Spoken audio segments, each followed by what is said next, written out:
Modi government has banned PUBG and it has completely blacklisted it. Today I'm gonna tell you the facts behind blacklisting PUBG.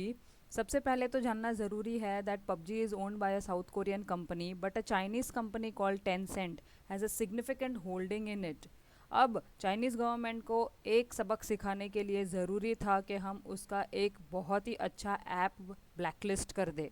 ये सबसे पहला fact है PUBG के बारे में। Secondly मैं आपको बता दूँ there are around 33 million users in India for PUBG and 55 million downloads. अब आप समझ सकते हैं कि ये कितना सिग्निफिकेंट ब्लो है to the Chinese government, making them realise that वो जो बॉर्डर पे कर रहे हैं वो बिल्कुल भी ठीक नहीं है।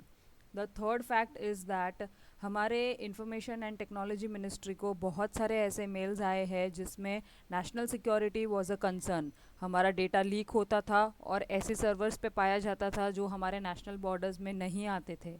इसीलिए मोदी गवर्नमेंट ने पबजी को ब्लैकलिस्ट कर दिया है। अब पबजी को मिला के there are more than 200 apps which have been banned in India.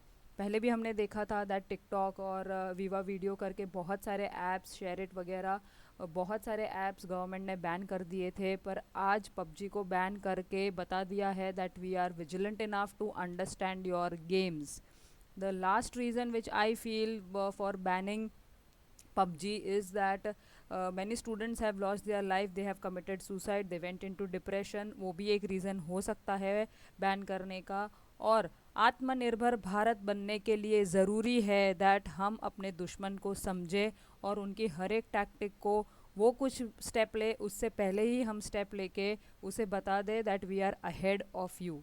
India has again proved that it is a very strong nation in the world, and whatever India takes a decision in, the rest of the world follows.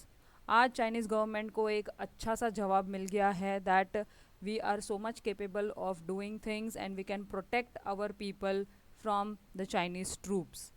So I am in complete favor with the PUBG being blacklisted. What do you think? Let me know. मेरे video को like कीजिए, share कीजिए और मेरे channel को subscribe करना बिल्कुल ना भूलें। और मैं कहूँगी अब की बार मोदी सरकार।